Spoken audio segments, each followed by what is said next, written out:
자, 그럼 지금부터 은평구를 연구하다 은평정책연구 포럼을 시작하도록 하겠습니다. 자, 박수로 시작하겠습니다. 네, 저는 오늘 은평구에 살고 있는 사회복지연구소 소장 권기태입니다. 코로나19 때문에 아쉽게도 저희 영상으로 만나고 많은 분들이 참여하지 못하는 이 포럼이어서 굉장히 아쉬운데요.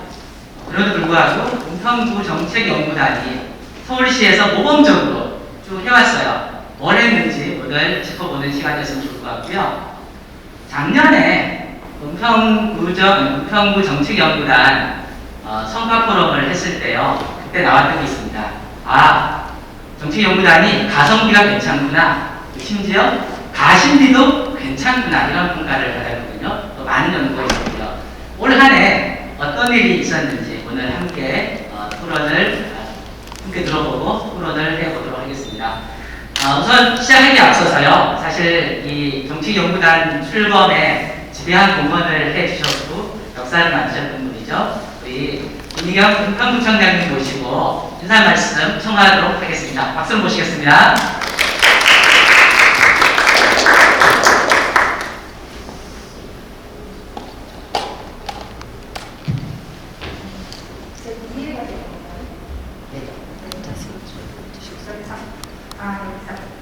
네, 안녕하세요. 반갑습니다. 김희경입니다. 오늘 2020년 은평 정책 연구 포럼, 은평구를 연구하다라는 프로그램으로 오늘 포럼을 진행하게 되는데요. 작년 같았으면 많은 분들이 이제 오셔서 같이 고민하고 토론하고 또 은평구의 여러 의제들에 대해서 논의를 했을 텐데 좀 아쉬움이 있습니다. 지난 2월부터 코로나가 시작해서 지금 굉장히 12월달이 되면서 굉장히 심각해지는 상황인데요. 오늘 오후 시간에는 아마 단계수가 높여질 수도 있다. 이제 이런 말씀도 있어서 좀 아쉬움이 있고 또 오늘 이 아마 포럼이 이런 행사 그래도 이런 행사에서도 조금 이 인원이라도 마지막이 아닐까 생각도 드는데요.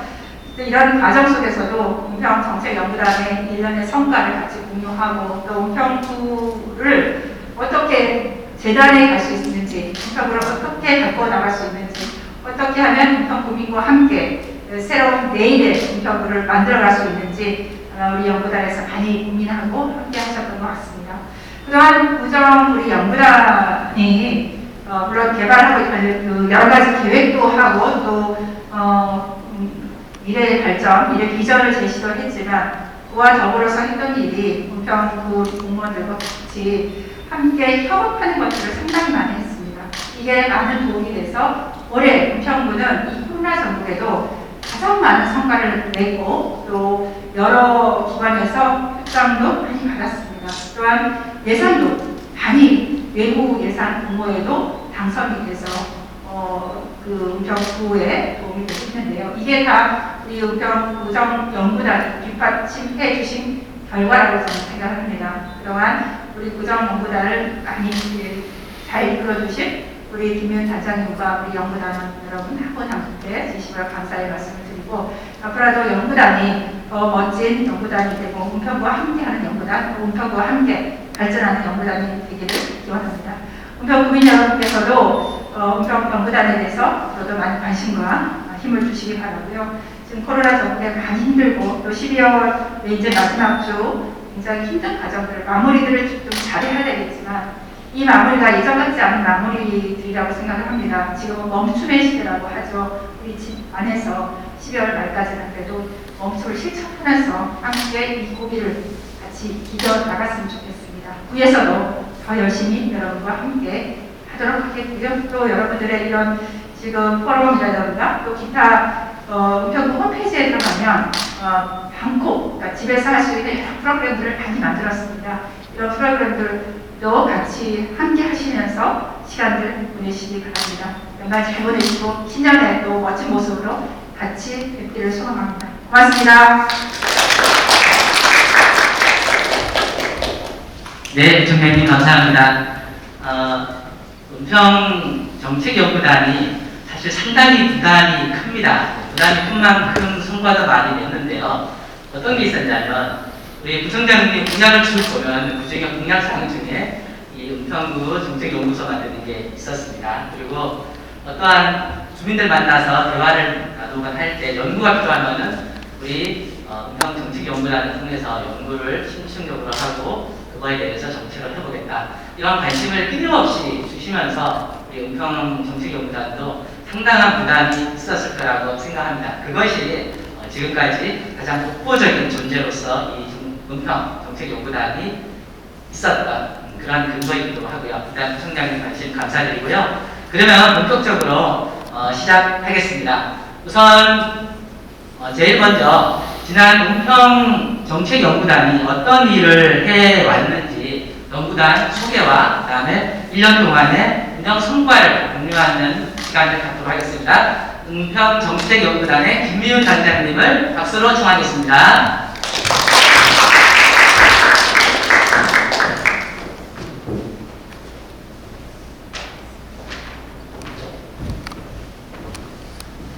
네, 안녕하세요. 안녕하세요. 네, 정책연구단장 김미윤입니다. 이렇게 또 성장님께서도 바쁘신 와중에 참석해 주시고 우리 국장님 참석해 주시고 연구에 또 참여하셨던 많은 분들을 모시지 못해서 아쉬움이 있지만 그래도 참여해 주셨던 분들과 함께 이 연말에 어렵죠. 이 포럼의 자리를 또 오늘 가지게 된 것에 매우 감사합니다. 제가 오늘 짧게 정책연구단이 이제까지 2년간 어떤 일을 해왔고 또 지금 현재 어떤 고민을 하고 있는지 말씀드리면서 연구단을 그동안 궁금해하셨던 분들의 궁금증을 덜어드리는 그런 발표를 하도록 하겠습니다. 제목을 저희가 정책연구단의 어제와 오늘 그리고 내일로 잡아봤어요. 사실 어제가 길진 않습니다. 2019년 1월에 본격적으로 시작해서 지금 20년 12월이니까 사실은 아직은 시작 단계라고 볼 수 있는 전 연구단입니다. 그럼에도 민선 7기와 함께 저희 구정의 여러 일들을 좀 함께 하면서 저희의 고민과 연구를 해왔던 시간이었습니다. 어떻게 시작되었는지, 어떤 방향으로 연구를 해오고 있는지, 작년과 올해 진행되었던 연구는 무엇인지, 앞으로 어떻게 나아가고자 하는지 순서대로 말씀드리도록 하겠습니다. 저희 연구단은 아까 선생님께서도 말씀하셨지만 저희 은평구에 좀 필요한 연구들을 그리고 행정과 지역사회와 협업해서 필요한 연구들을 수행하고자 만들어졌습니다.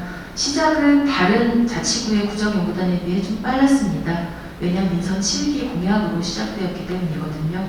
지역사회에 오랫동안 지역의 맞춤형 정책을 개발하는 단위가 필요하다라는 문제의식이 있었고요.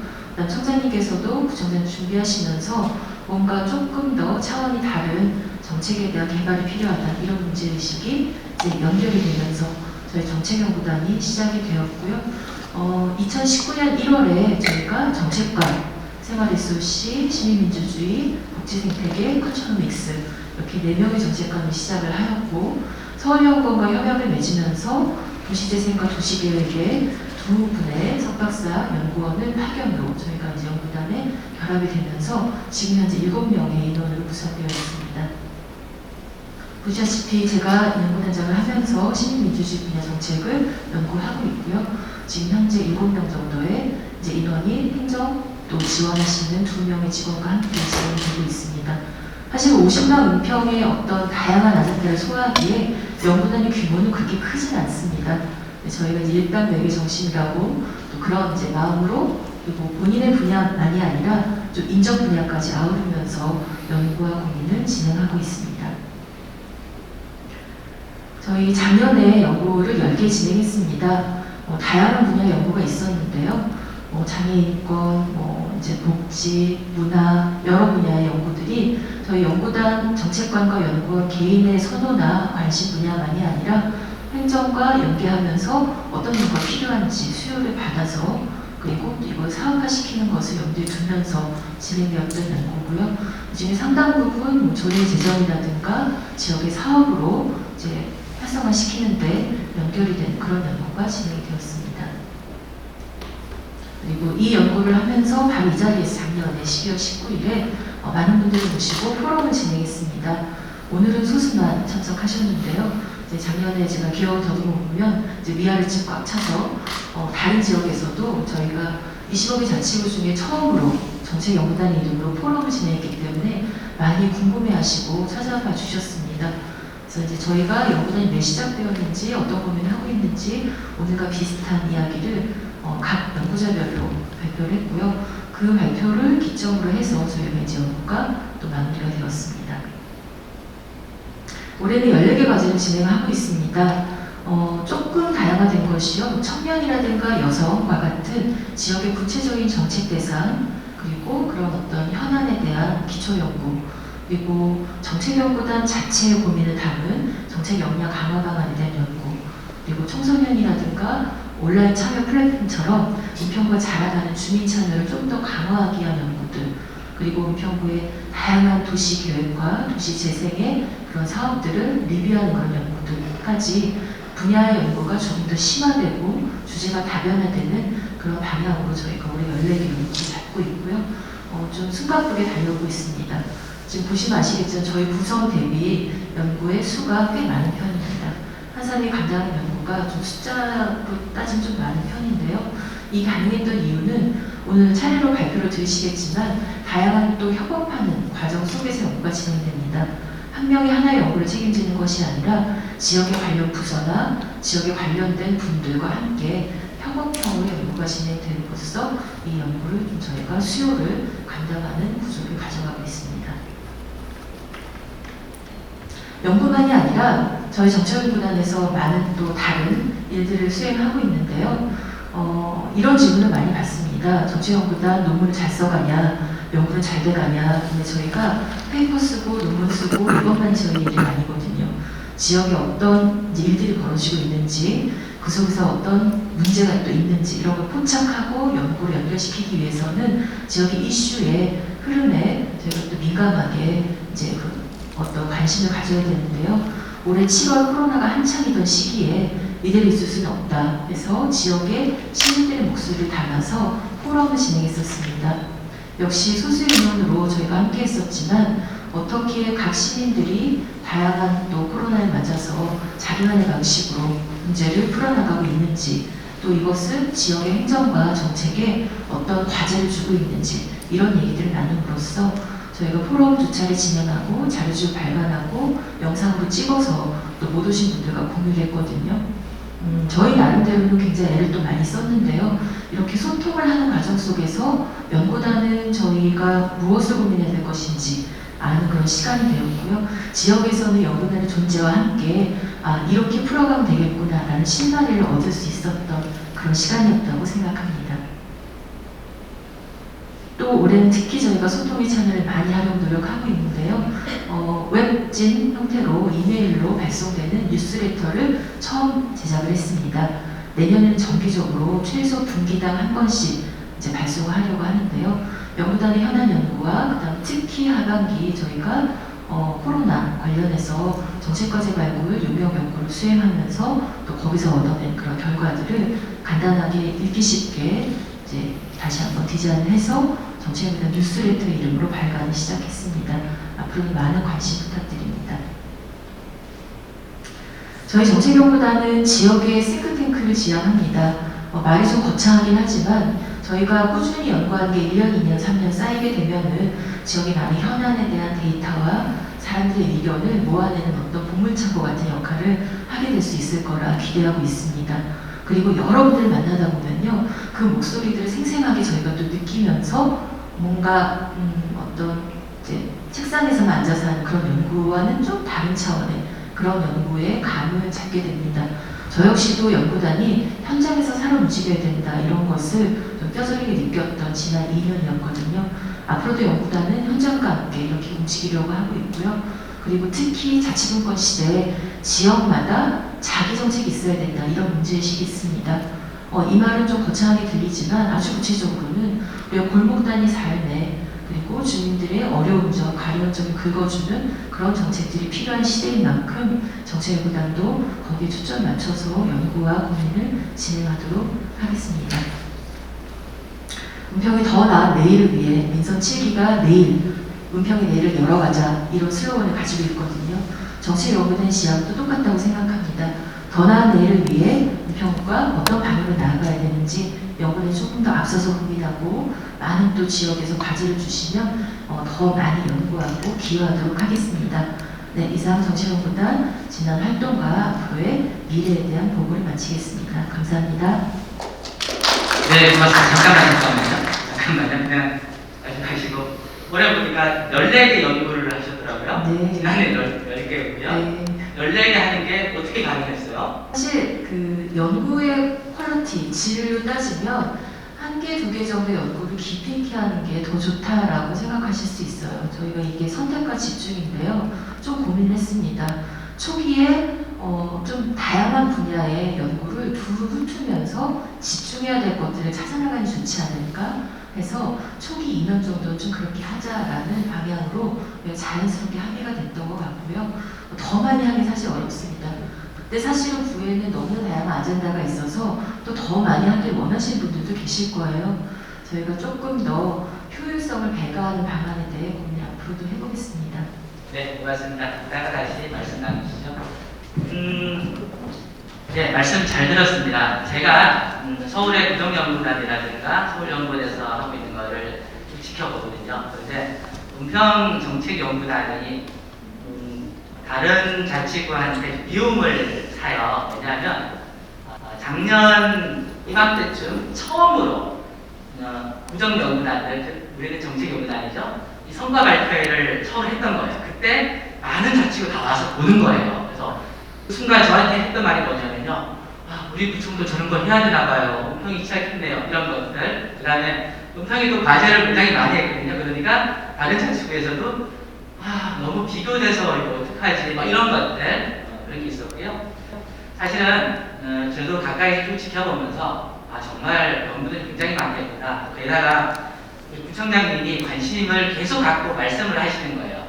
국민들을 위해서 이런 정책 연구해라, 저런 정책 연구해라. 이 스트레스가 없어날 거거든요. 아까 일단 100을 할 수밖에 없는 이런 문제가 좀 있는 것 같고요. 우리 성장님 가끔씩 관심도 좀 낮춰주시고 또 이러면 더 좋지 않을까 하고요. 자, 그럼 본격적으로 오늘 우리 구정연구단 아까 설명할 거니까 6분이 지금 계시거든요. 정책관님들, 연구원님들 계시고 행정에서 2분이 계시고 총 9분이 중요한데 오늘 6분 다 모시고 어떤 일이 있었는지 발표를 들어보도록 하겠습니다. 우선 제일 먼저 할 거는요. 우리 이화연 박사님께서 살기 좋은 동네를 연구하다. 참 주제가 좋죠. 한번 박수로 청하겠습니다.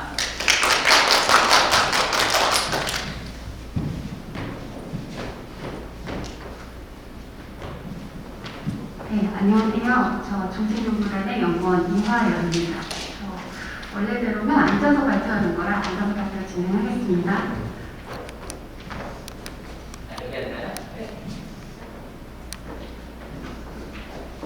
네, 오늘 첫 번째 발표를 담당하게 된 이화연이고요. 그리고 제가 발표할 주제는 살기 좋은 동네를 연구하다입니다. 그리고 부제를 붙여봤어요. 은평에서 그려보는 오래된 동네의 미래라고 되어 있어요. 오늘 주제 발표를 하기에 앞서서 제가 어떤 연구를 하던 사람인지를 아주 간략하게 말씀을 드리려고 해요. 네, 저는 오래된 동네를 연구하는 사람입니다. 이 사진은 제가 되게 좋아하는 사진이어서 넣어봤는데 이게 헬기의 한 미술관에서 아이들을 대상으로 우리의 마을과 도시가 어떻게 형성되는지를 원리를 깨우치고 그리고 그걸 좀 미술적으로 표현을 하는 시간이 있었어요. 근데 저기 그려진 그림이 제가 연구 대상으로 삼아왔던 딱 그런 대상이에요. 이렇게 보면 잘 모르시겠죠. 결국은 오래된 동네라고 표현은 했지만 사람이 오래도록 살아온 정주 환경, 그리고 주거 환경을 저는 주로 다뤄왔습니다. 그래서 은평에 오게 된 이유도 살기 좋은 주거 환경을 연구하기 위해서 은평의 주거 환경을 조금이나마 살기 좋게 도울 수 있도록 그런 연구를 하기 위해서 서울연구원에서 파견된 도시계획 전문가입니다. 제가 와서 제일 먼저 해야 되는 일이 있었어요. 은평의 주거 환경이 과연 어떤가부터 좀 파악을 하고 이해를 하는 과정이 필요했죠.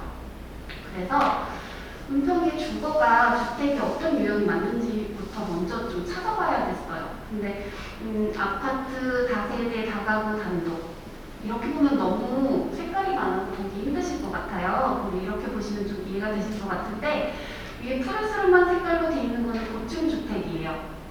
그리고 밑에 보라색으로 되어 있는 거는 저층주거, 단독, 다가구, 다세대, 연립. 그리고 저 가운데 보시면 서울시의 저층주거 평균이 나와 있어요. 41.4%. 저 기준을 보시면 뭔가 좀 와닿으실 것 같은데 은평구는 저층주거의 양이 성격히 많습니다. 오로지 진관동만 서울시 평균 이하고요. 나머지는 다 훨씬 상회하는 걸 볼 수 있죠. 그렇다면 은평은 왜 이렇게 저층주거지가 많지라는 의문이 들게 되는 거예요. 그래서 도시계획 현황을 좀 살펴봤더니 일단 대지 면적 가운데서 상이랑 부릉지가 차지해서 저 초록색으로 덮여있는 분들이 많잖아요. 부분이. 그러니까 가용 면적 자체가 너무 적어요. 그런데다가 산지를 보호해야 되는 일종 일반 주거 지역이나 아니면 군사적인 이유든 산지 때문이든 전용 주거 지역으로 개발에 있어서 규제되는 지역이 많기 때문에 가용 면적이 또 줄어들게 됩니다. 저 안에서 노랗게 진한 노란색으로 되어 있는 곳만 3종 일반 주거 지역이에요. 거기만 아파트가 들어갈 수 있는 곳이죠. 도시 계획적으로는. 그렇다면 저층 주거지나 주거지 형태는 어떨까 봤었는데 제가 그동안 연구해왔던 많은 오래된 주거지, 노후 주거지들은 길이 꼬불꼬불하고 필지가 부정형이고 그런 곳들이 많았어요. 근데 은평은 길이 반듯반듯하고 건물도 다 규격화돼서 들어가 있는 거예요. 이거는 도시 계획적으로 이미 개입이 일어났다는 거죠. 토지 이용 계획이 토지 이용 구역, 토지 구역 정리에 의해서 도시 계획적으로 정리가 한번 됐던 곳이에요. 그리고 이 안에서 보면 다세대 다가구 비율, 다세대 주택과 연립주택 비율이 또 굉장히 높습니다. 서울시에서 강서구와 은평구가 다세대랑 연립이 제일 높은 동네예요. 단독 다가구 주택이 많은 경우에는 재개발, 재건축을 하려고 할 때 이해관계가 그래도 좀 정리가 가능해요. 근데 다세대 연립이 많아지면 개별 호수별로 소요 문제가 생기고 그 안에 세입자들이 또 많이 들어가게 되면 이 또한 또 정리하기가 힘들기 때문에 재개발, 재건축도 여의치 않겠다라는 생각이 들죠. 그래서 정리해보면 기본적으로 가용 면적 자체가 개발 가용 면적이 적고 그리고 도시계획적 높이 제한이 있고 그리고 개발 추진할 때 이해관계가 되게 복잡해지는 그런 곳이죠. 그래서 어쩔 수 없이 저층주거 비율이 높겠구나, 그럴 수밖에 없겠다라는 생각이 들더라고요. 그렇다면 저층주거지가 결국은 다른 곳과 비교를 했을 때 은평구에서 주거 환경의 경쟁력의 주요 대상이 되겠죠. 그래서 되게 중요한 정책적 대상이 되겠구나라는 생각이 들었습니다. 그러면 이번에는 은평의 저층주거지에 과연 어떤 사람들이 사는가를 좀 봐야 됐어요. 저층주거지가 많은데 건강한가? 좋은가? 이걸 좀 따져봐야겠더라고요.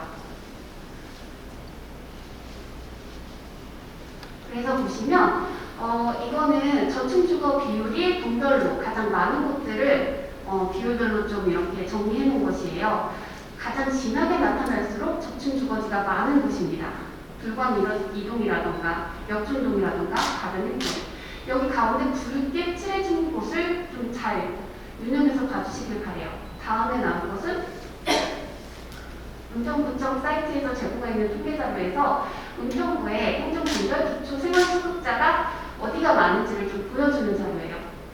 어느 정도 좀 공교롭게도 겹치죠. 저층주거지 밀집지역과 그리고 기초생활수급자들이 많이 좀 모여 사는 곳들이 공교롭게도 겹치는 모습을 볼 수 있습니다. 그렇다면 동이나 마을이 건강한가? 그거를 따질 때 주는 지표로 삼는 것들이 있어요. 그중에 아동인구가 얼마나 많은가를 따져보는데 보시면 아까 시부했던 그곳이 허옇게 나옵니다. 아동인구가 매우 낮아요. 그리고 마을 공동체 활성화에 있어서 가장 좀 주요한 역할을 하고 적극적으로 참여를 하는 30, 40대 여성 인구를 좀 봤어요. 그랬더니 조금 아동인구와는 차이가 있긴 하지만 그래도 여전히 응암이동이라던가 그리고 불광이동, 가련일동 이것들은 똑같이 하얗게 나옵니다. 그렇다면 우리 은평구의 저층주거지가 살기 좋은가라는 데 있어서 걱정이 되죠. 여기가 건강한가? 살기 좋은가? 그래, 인구 속성은 그렇다면 그럼 실질적으로 거주 환경, 우리 물리적인 환경은 어떤가 좀 살펴봐야겠더라고요. 주거지의 거주 환경에 대해서 봤는데 우리는 재생사업도 되게 많이 해요. 저축인구가 많은 만큼 재생사업도 활성화돼 있고 그래서 재생사업이 완료된 대상지 한 군데와 그리고 그 대상지가 930가구 규모의 대상지인데요. 그 930세대 정도가 들어가 있는 비슷한 규모의 아파트 단지를 대조군으로 설정을 했어요.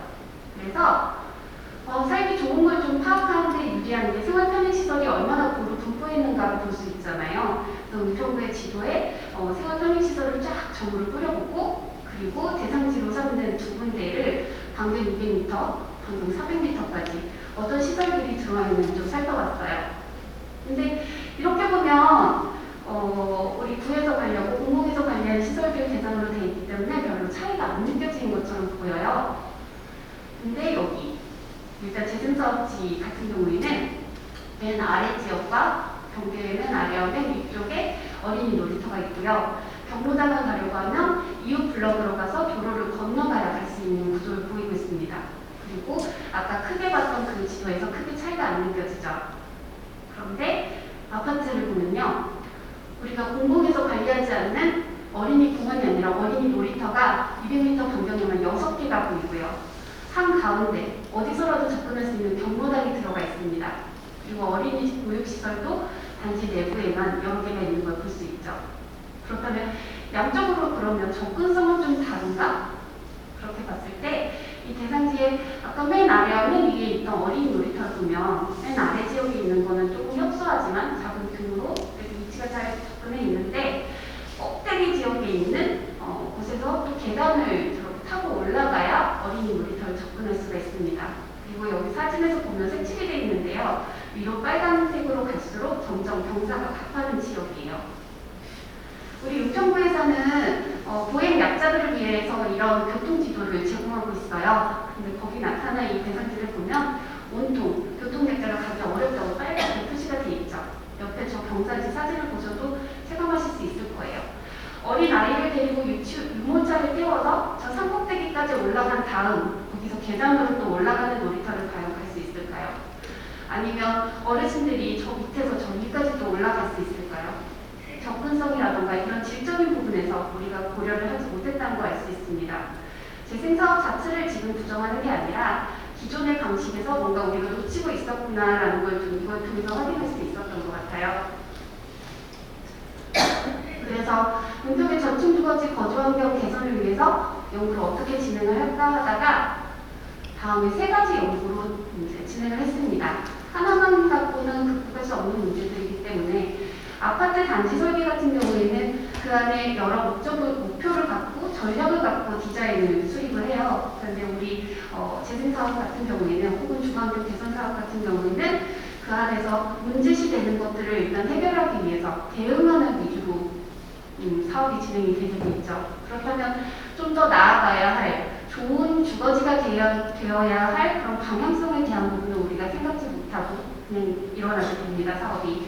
그래서 제일 먼저 우리 저층 주거지가 살기 좋아지려면 어떤 방향으로 나아가야 할 것인가에 대한 좀 비전을 세우는, 비전을 구조화해서 제시하는 그런 연구를 해봤어요. 그리고 여기에는 다양한 전문가들의 의견, 제안을 기반으로 했고요. 그리고 두 번째로는 우리가 기존에 담지 못했던 좀 물리적인 계획을 좀 더 전략적으로 필수적인 부분에 있어서 어떻게 좀 더 살기 좋게 편하게 할 수 없을까, 이런 디자인적인 제안을 할 수 있는 그런 연구를 진행했습니다. 그리고 마지막으로는 기성시가지 혹은 이미 지어진 주택단지에서 뭔가 디자인적 계획을 하려고 할 때 수많은 이해관계가 있고 현실적으로 예산 문제도 있고 거기에 많은 계획을 할 수 없는 한계는 당연해요. 그런데 그거를 이제는 세상이 바뀌어서 기술적으로 좀 접근을 해보려고 합니다. 4차 산업혁명 많이들 얘기하잖아요. 스마트시티, 스마트 기술. 그래서 그런 걸로 어떤 시도들이 있고 우리가 무엇을 활용할 수 있으며 어떻게 접근할 수 있을까, 그런 식으로. 그래서 이 3가지 연구를 같이 세트로 진행을 했습니다. 그리고 이 연구는 보고서가 2월에 나올 예정이고요. 관심 있으시면 은평구청 홈페이지에서 다운받으실 수 있습니다. 이상으로 발표를 마치겠습니다. 네, 수고하셨습니다. 좀 떨리세요? 아, 그러네요. 안 그럴 줄 알았는데 갑자기 긴장이 되네요. 총장님이 정면에서 올라오고 계시니까 긴장이 됩니다. 우리 청장님께서 사실 도시교육 전문가이셔가지고 네네. 이거는 또 잘 알고 계시잖아요. 청장님께서 관심 많아서 끝까지 보고 계시네요. 우리 국정연구단 그 다음 또 올라가죠. 네, 연구 굉장히 좋았어요. 살기 좋은 동네를 연구한다는 게 정책 연구단이 있으니까 이런 게 가능하군요. 그러면 혹시나 궁금해서 그런데 이 살기 좋은 주거 환경이라는 거는 어떻게 일을 해야 되나요? 제가 아무래도 도시계획을 하다 보니까 개별 주택단지보다는 좀 공공적인 공간에 관심을 갖게 됩니다. 그래서 우리가 집은 개인 소유 자산에 따라서 재산 정보나 이런 걸로 선택을 할 수 있잖아요. 비싼 집, 큰 집, 작은 집, 조금 그래도 경제적인 집. 하지만 집 밖을 나왔을 때 우리가 누릴 수 있는 어떤 교통이라던가 아니면 공원이라던가 뭔가 공공시설에 대한 접근성이나 이런 걸 누릴 수 있는 건 좀 공평하게 분배할 수 있는 그런 환경을 갖춰줘야 한다. 그런 게 갖춰지는 곳이 살기 좋은 주거 환경이 아닐까 이렇게 생각했습니다. 네. 제가 아까 자료를 보면서 저도 놀랬던 거가 아파트 단지하고 그 저층 주거 지역하고 굉장히 차이가 나더라고요. 근데 저희는 구청 예산이 제한적일 텐데 아파트로 많이 받는 건 아닌가라는 생각이 살짝 들긴 하고 상대적인 저층 주거지 쪽으로 많이 지원되는 게 있다고 생각도 하긴 해요. 근데 그거를 줄일 수 있는 계획 중에 하나가 아까 스마트 기술을 적용해서 하는 거였는데 저런 거에 스마트 기술을 적용한다면 어떤 것들이 있을 수 있나요? 네. 가장 대표적인 거는 저층주거지에서 언제나 이건 전국 단위로 늘 문제시 되는 거예요. 많이 불만을 겪는 게 주차 문제예요. 부속 주차도 있고 골목길 주차로 인해서 아무래도 단지 내 주거 환경이 열악하겠죠.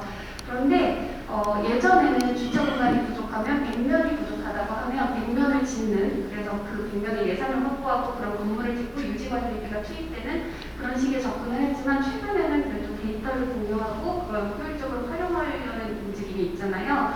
그래서 시간대별로 이용되는 주차장의 그 수요가 다르기 때문에 그런 데이터들을 서로 공유하고 거기에 기반해서 공유주차장을 운영하는 그런 게 가장 보편적으로 일어나고 있더라고요. 그리고 가장 흥미로웠던 것 중에는 부천의 한 마을은 공유주차장과 마을의 거리가 좀 있기 때문에 거기까지 뭔가 발레 서비스, 주차 발레 서비스가 마을 입구까지 차를 가져가도 되면 거기서 발레 서비스 와서 공유주차장을 데려다 주는 거예요. 혹은 주차를 하고 나서 왔다 갔다 셔틀이라던가 스마트 모빌리티를 통해서 이쪽 편의성을 제공하더라고요. 그런 부분에서 활용이 가능하겠다 생각했습니다. 우리가 해야 되는 게 참 많군요. 우리 시간이 없어서 넘어가긴 해야 되는데 혹시 저 앞에 지금 우리 부청장님, 국장님 다 자리에 계시니까 혹시 이 연구를 딱 해서 물론 2월달 돼야 결과 보고서 나오더라고요. 근데 혹시 정말 우리가 부청이 이런 정책을 시작했으면 하는 거 혹시 있다면 제안 살짝 해주실 수 있어요? 방금 말씀드린 그런 스마트 기술 활용해서 하는 그런 거를 좀 적극적으로 해봐야겠다는 생각을 했고, 실제로 국토부 이제 상관 만나서 그쪽에 뭔가 공모사업 같은 거를 우리가 해서 예산 따면서 해보면 좋겠다. 그리고 그걸 위해서는 사실은 공모사업 예산만으로 되는 게 아니거든요. 정부의 예산이라던가 미국내를 우선으로 운영한다던가 이런 부분에 대한 지원이 필요하겠다라는 생각을 하고 있었습니다. 네, 고맙습니다. 역시 부평정책연구단이 있으니까 이렇게 우리 부평의 생활에 대한 연구를 통해서 대안을 제시하고 이런 성과들이 있는 것 같습니다. 네, 연구 감사하고요. 내년 2월달에 좋은 결과물 기다리겠습니다. 고맙습니다. 네, 자, 이상으로 여기 첫 번째 우리 발표하도록 하겠습니다. 네. 긴장되긴 할 텐데 편하게 생각하면 될 것 같고요. 자, 두 번째 연구 주제 발표를 하겠습니다. 두 번째가 주민과 같이 연구하다, 주민과 함께 연구하다는 건데요. 우리 문서희 연구원님 발표 부탁하겠습니다. 앞으로 나오실래요? 자, 박수 청하겠습니다. 네, 저기 앉으시죠. 마이크 잡으시고요. 네, 은평정책연구단에 있는 문소희 연구원입니다. 네, 앉으세요. 두 번째 우리 연구 발표. 연구 주제 어떤 연구 하셨는지 잠깐 소개 부탁할까요?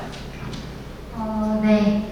우선 저는 서울연구원 소속의 이제 은평구에 파견되어 있는 연구원인데요. 그래서 아무래도 은평구라는 현장에 놓여져 있는 만큼 지역을 좀 더 자세히 들여다보고 듣고 그리고 듣고 싶어서 다양한 분야와 방법을 활용해서 연구를 진행했습니다. 그래서 저는 올해 두 가지 다른 연구 방법을 사용한 연구를 진행했는데요. 하나는 연구과제를 주민의 문제 의식에서 출발한 연구과제였습니다. 그래서 좀 더 집중적으로 조사하고 분석을 해서 개선점을 어떻게 도출할 수 있는가를 고민했었고요. 다른 연구과제는 주민과 같이 지역을 고민하고 필요한 정책을 이끌어내는 그런 연구를 수행했습니다.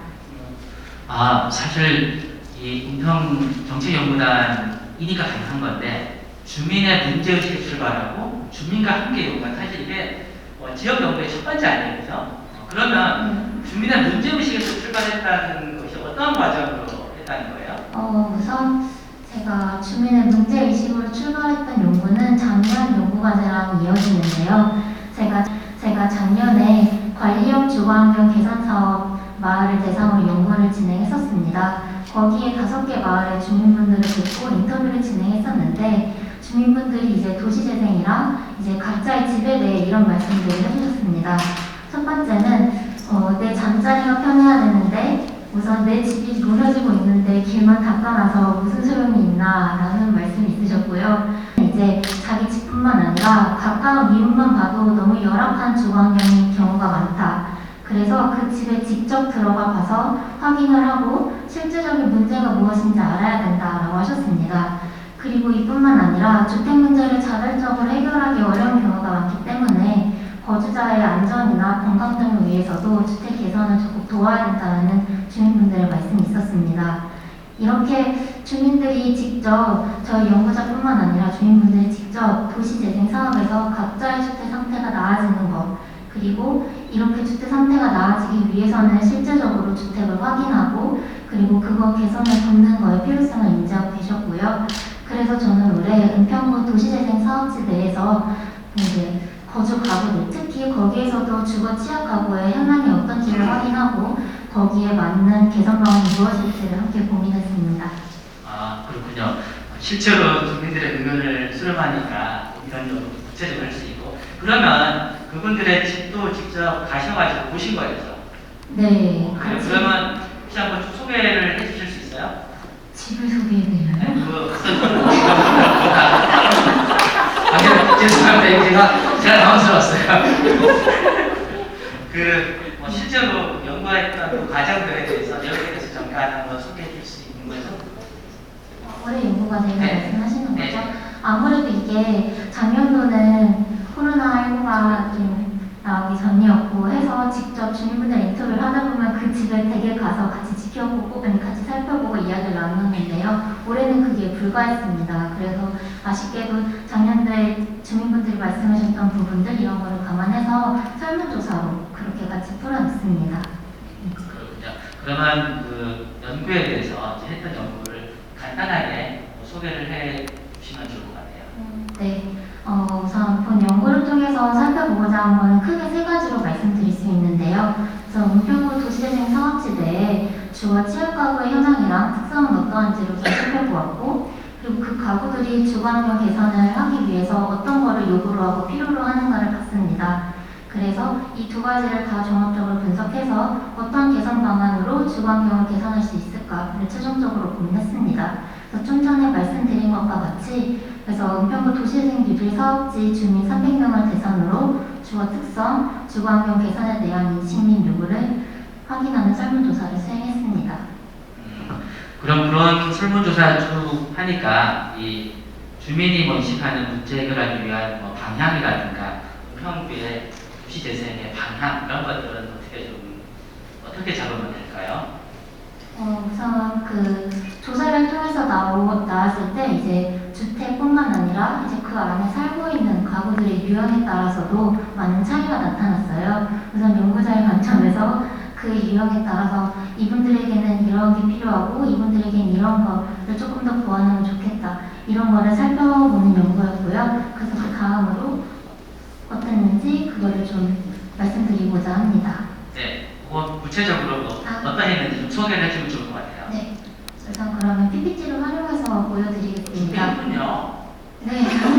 말씀드려야죠. 네. 아니, 이게 쭉 안 나오니까 좀 궁금했었어요. 네. 우선 도시재생 미래 사업을 하고 있는 은평구에는 향림마을이 있는데요. 저 향림마을에 대해서 조사를 했고 그에 대한 결과를 간단하게 중요한 부분들만 우선적으로 말씀드리겠습니다. 대부분이 거의 20년 이상 노후한 주택에 거주하고 있었고요. 주택의 개선이 필요한 문제가 하나라도 있는 경우가 65%에 달했습니다. 그리고 개별가구 주택 상태를 좀 더 상세하게 살펴보았습니다. 일반적으로 최저 주거 기준을 충족하지 못하거나 주거비가 과부담인 상태를 주거 취약계층으로 보는데 이 조사 대상지에서는 전체 가구 중 이 최저 주거 기준에 미달하는 가구가 5.6%에 달했습니다. 그 중에서도 침실 기준이라고 하는데요. 가구 원수에 비해 방수가 부족해서 미달이 되는 가구가 많았습니다. 코로나 상황인데 그 집안에서 되게 과밀해 있는 상태인 거죠. 그리고 추가로 집 안에 이제 설비 사용 상태를 확인해서 좀 더 실제적으로 실태를 파악했는데 주택 내 설비가 갖추어져 있어서 기준을 충족할지언정 사용이 불편한 경우도 같이 나타났습니다. 그리고 주택의 구조나 성능, 환경 기준에서도 충족하지 못하는 경우가 다음과 같이 다소 나타났습니다. 이러한 일반적인 주택 문제뿐만 아니라 가구 특성까지도 복합적으로 살펴보았는데요.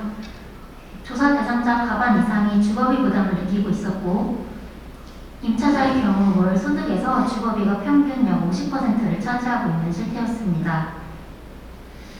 이 비율이 30% 이상일 경우에는 주거비 부담이 있다라고 보고 40% 이상의 경우에는 극심한 주거비 부담에 놓여져 있다라고 보는데 그러면 이 지금 조사 대상자에 거주하고 있는 분들은 얼마나 심각한 주거비 부담에 시달리고 있는지를 확인할 수 있겠죠. 그리고 그 안에서도 1인 가구를 좀 살펴봤을 때 그 1인 가구는 70대 이상의 고령자인 경우가 절반에 달했습니다. 그리고 또 다수가 임차자였고 이 중 53%가 주거비 부담을 느끼고 있었습니다.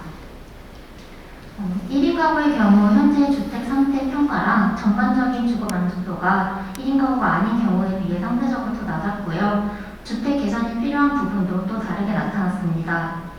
이에도 거주 기간, 연령 등 가구 특성과 기타 가구 유형에 따라 주택 상태를 어떻게 인식하는지, 그리고 어떤 문제를 가지고 있는지, 그리고 주거비 부담이 어떻게 다른지가 다 유의하게 차이가 나타났고, 그래서 도시재생 사업에서 주택 상태랑 가구 특성 등에 따른 주거 실태를 고려해서 맞춤형 주거환경 개선안이 꼭 도입이 필요하다라는 것을 다시 한번 확인하게 되었습니다. 네, 특히 1인 가구에 대한 걱정이 크네요. 저희 혹시 이런 연구를 했을 때 그러면 우리 은평구청은 이 도시재생의 방향을 어떻게 잡으면 가장 좋을까요? 우선 도시재생 사업의 본질을 생각해 봐야 하는데요. 그러니까 도시재생이라는 게 원래 살고 있는 거주민들이 그대로 그 거주지에서 살면서 그리고 거주지에 계속 살면서 그럼에도 더 좋은 주거환경을 누리고 그리고 그 지역의 활력이 되살아나는 사업이고 특히나 가장 중요한 건 거주자 중심의 사업입니다. 그렇기 때문에 이게 자기 본인이 살고 있는 주택이 나아져야 되는데 아무래도 현실은 그게 현저히 많이 적죠. 그리고 또 하고 싶어도 할 수 없거나 포기하는 상황도 많이 보았습니다. 그래서 제가 연구를 진행하면서 직접 만나 뵙고 그리고 직접 비로 받은 주민분들의 의견과 그리고 또 또한 은평구 도시재생 뉴딜 사업지가 주거지의 특성이 정말 강하거든요. 주거지 재운영 뉴딜 사업입니다. 이것까지 함께 고려하면 무엇보다도 주민이 거주하는 집, 개인의 전용 공간이 나아지는 것을 적극적으로 노력을 해야 됩니다.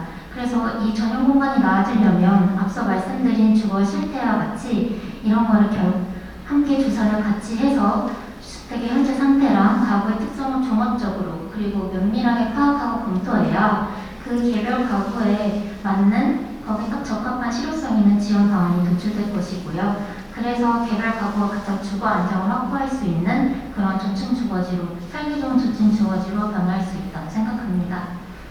앞서 했던 연구랑 좀 연결되는데 더 좋겠네요. 이 연구 결과는 지금 나온 거예요? 나올 거예요? 네. 2월달에 보고서를 나오게 거예요?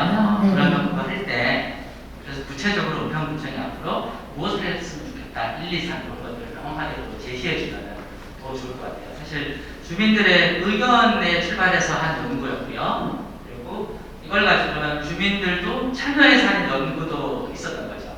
네, 맞습니다. 네. 주민과 참여하는 연구는 도시재생 분야 연구는 아니었고요. 환경분야 분야 연구였습니다. 우선 이 약간 갑자기 환경 분야로 딱 점프를 해서 약간 생소하시기도 할 테고, 그런데 주민이 또 참여했던 부분에서는 또 같은데, 이 전 말씀드린 연구와 좀 크게 달랐던 거는 이 주민이 같이 했던 연구는 주민이 직접 그 이제 지역의 문제를 들여다보고 그리고 이제 정책을 도출하는 연구였습니다. 근데 이러한 연구를 진행하게 됐던 게 이 연구의 목표가 생활권 대기오염 관리 방안을 도출하는 거였는데, 이 생활권 대기오염 관리 방안이라는 것이 주민이 주체가 되어야 되는 거였기 때문에 그렇게 진행되었습니다. 특히 이게 생활권 대기오염 관리 방안이라 해서 약간 말이 조금 어렵다라고 싶을 수도 있는데, 여태까지 진행되었던 대기오염 관리 정책을 좀 살펴보면 중앙정부나 서울시 단위에 이제 그 방역적 특성을 지니고 있는데요. 저희가 이제 직접 생활하고 있는 지역을 살펴보면 대기오염 배출원이 뭐 자동차 연소에서도 나타나고 난방 연소에서도 이제 이끌어지고, 또 음식 조리나 그런 생활권 배출원에 많은 영향을 끼치고 비중을 차지하고 있습니다. 그래서 이거를 집중적으로 관리하는 게 필요한데, 아무래도 우리들은 이거에 대해 인식을 하고 있는 경우가 좀 드물죠. 그리고 더군다나 이 배출원들을 직접 관리하는 주체는 우리여야 하기 때문에, 그래서 이런 주민 참여가 꼭 필요한 주제였고, 그래서 주민과 같이 하는 연구를 진행하게 되었습니다. 그렇군요. 그러면은 이걸 통해서 주민과 함께 대기오염 연구 관리 방안을 했던 거죠? 네네네, 맞습니다. 그러면은 그거에 대한 그 내용이라든가 이런 것도 잠깐 소개를 좀 해주실 수 있을까요? 이 연구의 내용, 네, 본격적인 내용 그렇죠. 말씀하시는 네. 거죠? 우선 이 연구는 저희 은평구뿐만 아니라 서울연구원과 강동구, 서초구가 함께 했습니다. 그래서 이 현장 연구 과제였고요. 그래서 이 생활권 대기오염 관리 방안을 각 자치구가 어떻게 그 자치구 특성에 따라 어떻게 풀어낼 수 있을까를 함께 고민하는 연구였습니다. 그래서 은평구 주민도 참여했고, 서초구에서 서초구의 주민도 참여했고, 강동구에서는 강동구의 주민도 참여해서 각각 그 지역 특성에 맞는 새로운 다양한 생활권 대기오염 관리 방안을 도출하는 연구였습니다. 그래요. 그러면은 주민과 같이 함께한 연구, 뭐 진행한 방법 같은 거는 어떻게 한 거예요? 주민과 같이 한 네. 방법이요. 네. 우선 주민 공론장을 진행했는데요. 총 5회 동안 진행을 했고, 그 방법에 대해서는 조금 이따 주민분 깜짝 손님으로 직접 참여하셨던 주민분이 오셨어요. 그분께서 진짜예요? 네네네, 참여하신 분께서 이따가 좀 더 자세하게 설명드리도록 하겠습니다. 그러면은 아예 지금 초청해가지고 그 진행했던 내용도 들어도 되지 않을까요? 지금 말씀드릴까요? 예. 네네네. 혹시 주민 오셨던 분들 저기 계시군요. 네, 우리 함께했던 주민이신데요. 자, 뜨거운 박수로 한번 청하겠습니다. 자, 마이크 이쪽에 부탁드리겠습니다. 네, 앉아주시고요. 편하게 일단 그 자기소개 살짝 한번 부탁드려도 될까요? 예. 안녕하십니까. 저는 성원 김동진이라고 합니다. 저는 84년경에 독본동에서 대주동 이사를 왔고, 제발 전까지 대주동에 살았다가 대개발권으로 해서 가변동으로 한 상태입니다. 그렇군요. 지금 그냥 은평구에서 사셨네요? 예. 그럼 몇 년 좀 사신 거예요? 지금 51년. 네. 네, 저희 한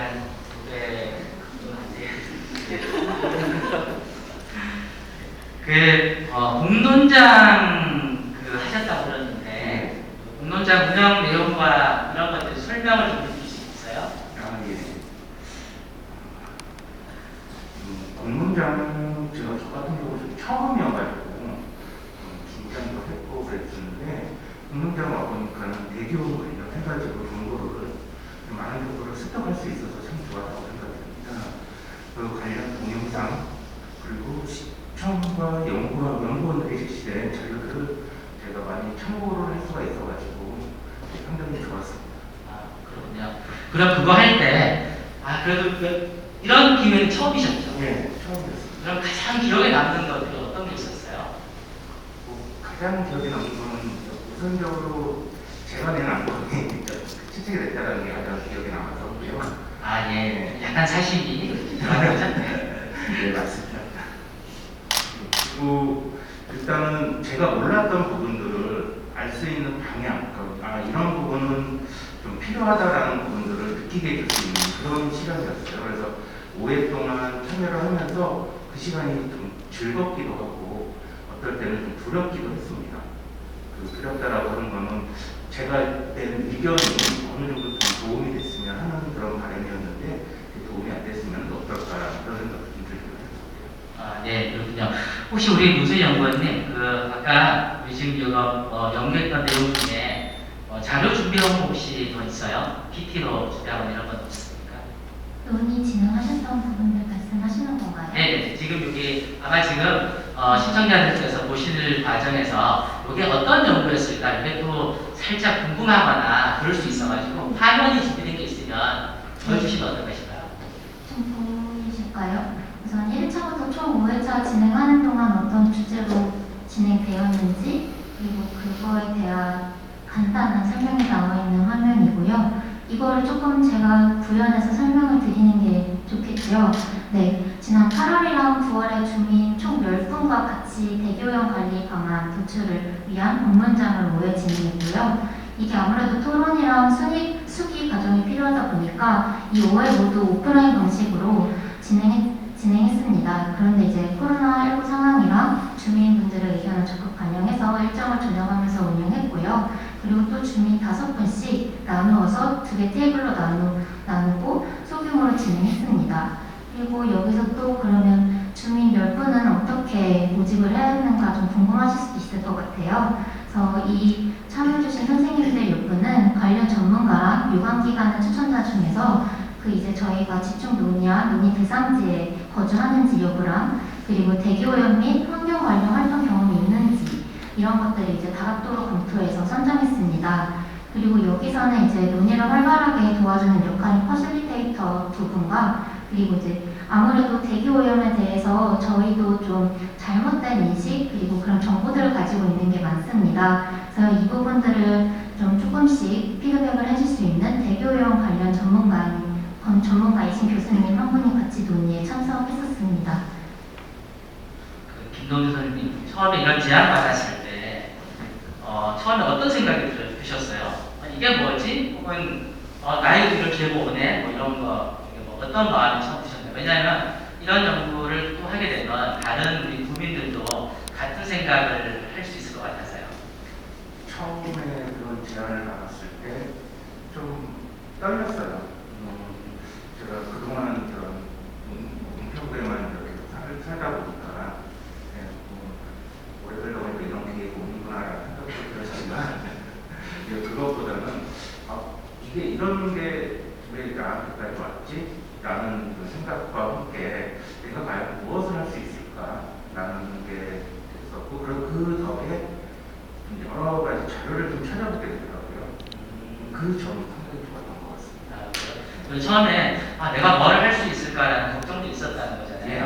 네, 그런 것이 나중에 지금 돌이켜보면 해소가 되고 이랬던 건가요? 네, 그 1회차, 2회차의 경우에는 논의 목표를 설정을 하면 그 과정에서 필요한 자료들을 이 연구원님들이나 준비하신 분들이 다 준비를 해주셔가지고 저희가 나갈 방향들을 크게 이거는 이런 식으로 나가면 되겠구라는 거를 대략적으로 조치를 잡아주셨기 때문에 그 외에도 크게 어려움은 없었던 거고 추가적으로 이제 저희가 좀 더 이거는 이런 부분, 그러니까 대기오염에 관련 부분 그리고 그런 부분들에 대해서 우리가 필요한 거 있으면 그 자료를 좀 찾아본다든가 그런 준비할 수 있는 시간도 좀 충분했던 것 같습니다.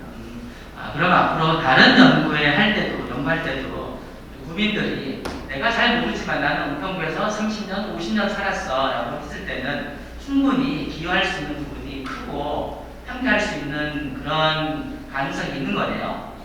어떻습니까? 저는 그 충분히 가능성이 있다고 봅니다. 그렇게요? 네. 여기서 제가 한마디 조금 말씀을 드리자면 저는 이제 주민분들을 모시고 공론장, 그러니까 대교용 관리 방안에 도출해야 되는 공론장을 운영해야 하기 때문에 사전에 이제 은평구 대교용 실태 조사를 개인적으로 진행했습니다.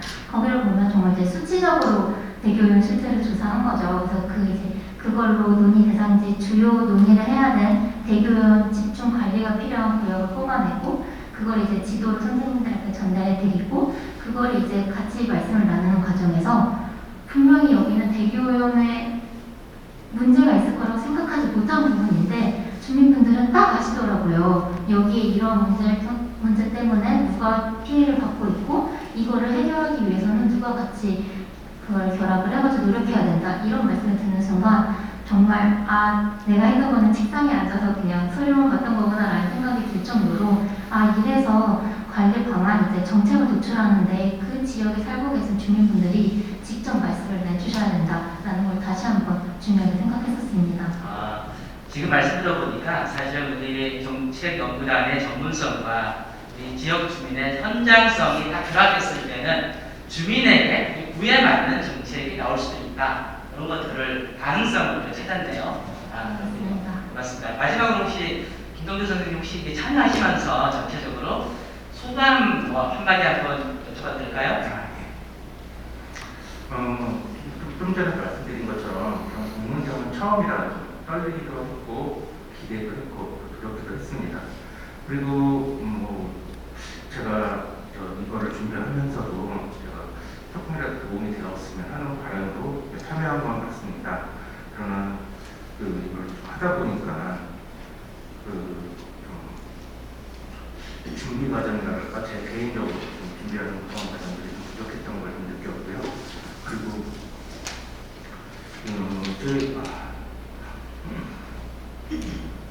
준비 과정이 뭐가 부족했었어요? 아까 말씀하시는 거 들어보니까 충분하게 하시고 다 하셨던 것 같아요. 그래도 좀 더 잘하고 싶은 그런 욕심이 있다 보니까 그래서 좀 부족하다라는 걸 좀 개인적으로 좀 느꼈고요. 좀 하다 보니까는 가장 필요한 거는 이 참여인 것 같아요. 근데 이제 개인이 참여하는 게 아니라 이걸 참여를 어떻게 할 수 있는, 유도할 수 있는 그런 방법들이 좀 필요한 것 같습니다. 그래서 저희 전문장에서 나왔던 얘기들 중에서도 청소년, 초등학생, 청소년, 그리고 참여할 수 있는 모든 주민들이 같이 활동할 수 있는 그런 얘기들이 좀 많이 나왔습니다. 그래서 이제는 미세먼지는 관망이 아니라 관심을 갖고 그런 모습으로 참여하면 행동할 수 있는 그런 시기라고 생각이 됩니다. 네. 그럼 앞으로 이런 연구할 때 주변에 계신 분들도 많이 참여를 시키고 함께하자 이런 제안도 하시겠네요. 네. 기회가 있으면 언제든지. 네, 고맙습니다. 두 번째 시간 그렇게 마치도록 하겠습니다. 감사합니다. 네, 뜻하지 않게 은평 주민께서 나오셔가지고 함께 참여했던 과정 말씀을 해주셨습니다. 자, 그러면 세 번째 순서로요. 민주주의를 연구하다. 이것도 궁금하네요. 그래서 김미훈 단장님 박수를 청하면서 발표를 들어보도록 하겠습니다. 자, 마이크는 저걸로 드릴까요? 같이요? 그렇군요. 여러분, 같이 쭉, 여기 또 함께 하시는 분 많네요. 자, 어서오세요.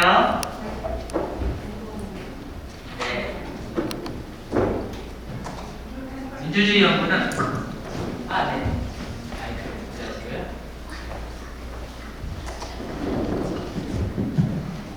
네, 저희는 참여했던 우리 두 분 같이 나왔습니다. 이따가 말씀하시면서 소개해드리도록 하겠습니다. 저희 연구단의 좀 분야들이 다 나뉘어져 있고, 저 같은 경우에는 지금 올해부터 이제 연구단장을 맡고 있지만, 원래 제가 주력했던 분야가 시민교육, 그다음에 주민 참여, 자치, 지속 가능, 사회적 경제까지 주로 이제 주민들의 참여를 통해 공동체라는 그런 큰 관심사 속에서 이루어지는 다양한 의제들이었습니다. 그래서 오늘은 제가 올해 5개 연구를 진행하고 있는데 그 중에 민주주의라는 주제로 엮을 수 있는 2개의 연구를 대표적으로 소개해드리면서 어떤 문제의식으로 은평구의 이제 이런 현안들에 대해 접근했는지 말씀드리고자 합니다. 연구를 두 개를 엮다 보니까 좀 이제 전체적인 스토리텔링을 좀 제가 고민해봤어요. 무엇보다도 큰 키워드는 시민입니다. 은평구에서 이제 구민, 주민 이렇게 표현을 하지만 또 시민이라는 말 자체가 가진 이제 의미가 있죠. 그래서 공동체성을 가지고 지역에 적극적으로 참여하는, 우리가 또 이제 요새 많이 또 이야기하는 지역을 움직이는 주체로서 시민에 초점을 맞추고, 저는 그런 주제 속에서 연구를 좀 진행을 해왔고요. 그런 시민들의 활동이 또 그 어느 지역보다 두드러진 지역이 바로 은평입니다. 은평의 참여와 협치에 대해서 좀 훑어보면서 참여를 좀 더 대화시킬 수 있는 온라인 플랫폼 모델 연구를 먼저 소개해드리고요. 그다음에 특히 청소년, 요새 청년, 청소년 여러 이제 얘기들을 많이 하고 있지만 미래의 세대다 이렇게 표현하는데, 이 얘기를 사람들이 미래 세대라고 보지 말아라, 현재 세대다라고 얘기하고 있죠. 그래서 우리가 지역에서 청소년을 어떻게 바라보고 있는가, 청소년 의회 연구를 통해서 좀 조망해 봤습니다. 그리고 마지막으로 종합적으로 이제 민주주의를 위하여 어떤 고민을 진행할 것인가 정리를 해보도록 하겠습니다.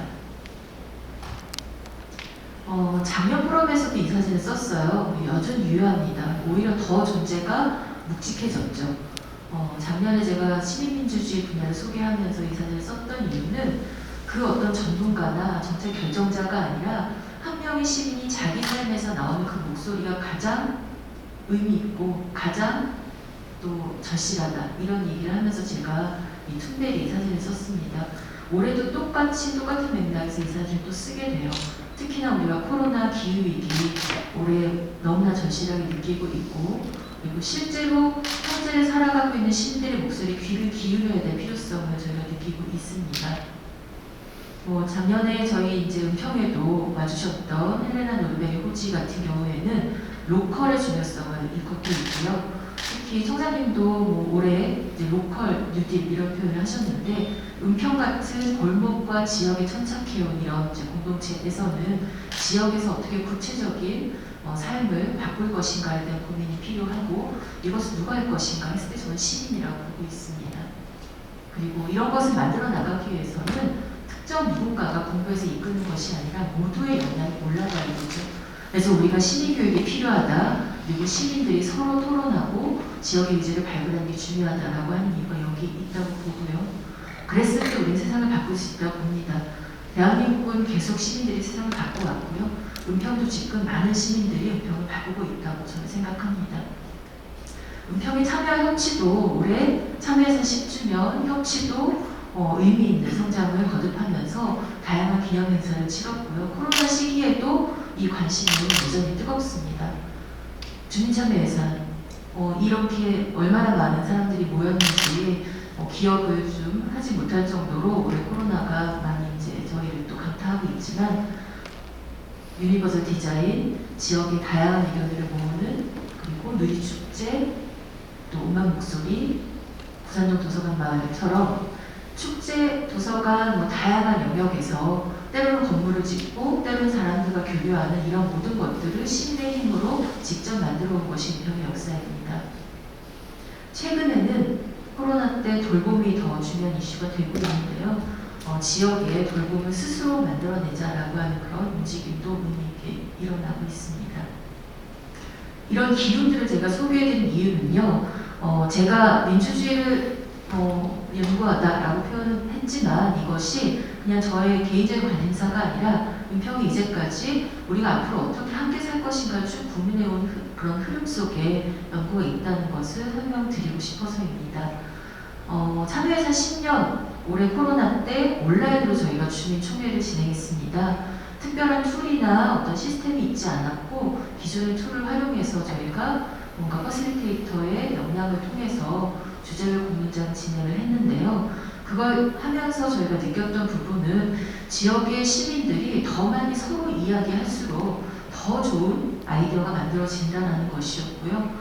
그리고 한 달 한시에 오프라인에서 모일 수 있는 사람을 중심으로 우리가 참여 예산이 쭉 길을 걸어왔다면 이제는 그 시간에 모일 수 없는 사람까지 아우르는 온라인 플랫폼의 가능성을 한 번 더 느끼고 필요성을 알 수 있었던 시간이었습니다. 그래서 올해 연구가 온라인 통합 플랫폼 모델 개발인데요.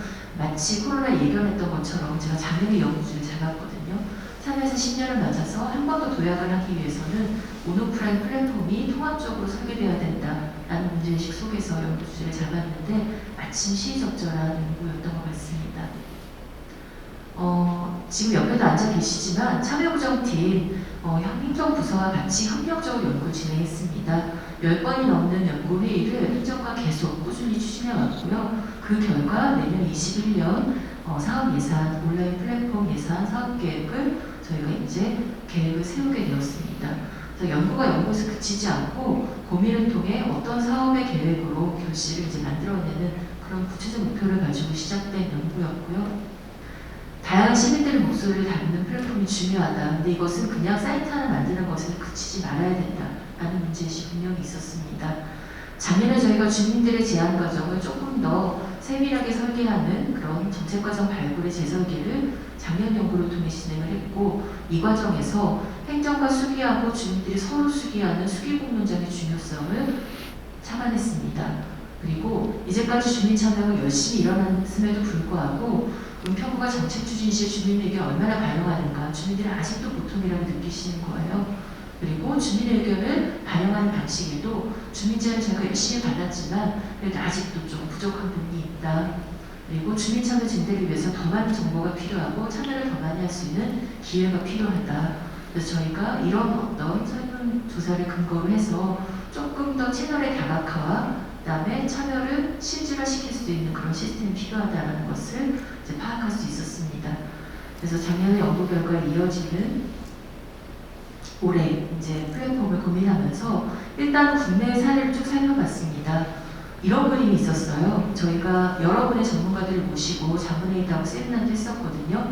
그랬더니 하나같이 하시는 말씀이 국민청원, 주민청원처럼 행정에 이것을 해주세요라는 요구하는 채널은 이미 있단 말이죠. 그런데 주민들끼리 서로 논의하면서 수기하는 그런 채널은 없다라는 거예요. 많이 그것을 고민하고 있지만 그걸 제대로 구현하는 지역은 없다. 은평에서 그걸 했으면 좋겠다. 말하자면 C2C, Citizen to Citizen 이런 채널들이 필요하다라는 문제의식 저희가 파악할 수 있었고 은평이 지금 주민참여 플랫폼을 한다면 이런 부분에 조금 더 신경 실어야 되지 않을까 정리하게 되었습니다. 그리고 그냥 제안하고 끝나는 것이 아니라 실제 실현 반영 이것이 높아져야 효능감이 높아져야 주민 참여가 실효성이 또 생긴다라는 것을 확인할 수 있었고요. 그래서 강화도 민법과부터 민주주의 서울, 춘천, 광주, 제주까지 다양한 형태의 플랫폼이 최근 3년간 굉장히 많이 만들어졌습니다. 근데 그것이 다 지금 활성화되고 있느냐? 다 하나씩 또 약점들이 있었어요. 어떤 곳은 사이트 열어놓고 그 사이트에 의존하고 있었고 어떤 곳은 뭔가 사람들이 움직이는 어떤 흐름들이 있었는데 정책 반영까지 이르지 못하고 어떤 곳은 또 예산이 부족하고 저희 이제 이것을 종합을 해서 특히 해외의 다양한 정책 맵들, 리빙 맵들의 사례를 보면서 실제 제안이 사업에 반영이 되고 혹은 조금 여물지 않은 제안이라도 그것이 정책 실험이 되는 그런 과정들을 사이트를 통해 실현해내야 되겠다라는 고민을 연결했습니다. 그래서 저희가 이제 5가지 원칙을 잡아봤어요. 온라인 플랫폼 만든다면 은평구에서는 언제 어디서나 누구나 함께 할 수 있는 그런 시스템을 구축해야 되겠다. 그리고 그 안에 수기공론장의 형태를 탑재해서 수기성을 확보해야 되겠다. 그리고 참여하는 사람에게 뭔가 보람과 재미를 느낄 수 있는 기재를 같이 병행해야 되겠다. 그리고 누구나 쉽게 이런 모바일이라든가 인터넷에 익숙하지 않은 사람들도 쉽게 접근할 수 있게끔 단순화시켜야겠다. 그리고 실행의 전 과정을 공유함으로써 이 내가 올린 제안이 어떤 식으로 결과를 맺는지에 대해서 투명하게 보여줘야겠다. 이런 5가지 원칙을 가지고 의사결정의 효력을 당부하고 행정의 수용성을 강화하고 그다음에 지원 조직을 확보하면서 실효성 있는 사이트를 만드는 그런 이제 검토들을 저희가 진행을 하고 있습니다. 그래서 지금 이 온라인 플랫폼 프로세스를 이렇게 모델을 만들었고요. 실제로 저희가 견적도 내고 이 사이트를 구축하는 것에 대해서 사업 계획을 지금 추진하고 있는 상태이고요. 이 과정에서 지금 아래줄에 쭉 보이는 참여 마일리지라든가 주민들이 모든 진행 과정을 투명하게 볼 수 있는 이런 시스템, 그리고 행정이 요소 단계마다 적극적으로 참여하는 그런 이제 행정의 수용과 개입, 이런 과정들을 만들어냈을 때 기존의 사이트 구축과는 좀 다른 차원의 은평구의 참여 플랫폼이 될 수 있을 것이다 생각을 하고 있고, 이 과정에서 연구정제 연구하는 것이 아니라 행정의 의견을 반영하면서 연구를 했다는 점에 좀 의미가 있을 것 같습니다. 여기서 일단 마감을 하고, 그리고 그 다음 연구를 또 진행하도록 하겠습니다. 네, 고맙습니다. 굉장히 재미있는 연구를 하셨네요. 누군가는 해야 되는데 드디어 이제 편에서 이거를 함께 연구했던 분이 아까 공무원이시라고 지금 현재 은평구청에 근무하시는가요? 네, 맞습니다. 저 아, 협치 담당과 참여부정팀 기조합니다. 네, 사진의 박수. 네, 그렇습니다. 아니, 공무원이 이렇게 정책 연구에 참여하는 게 어떻던가요?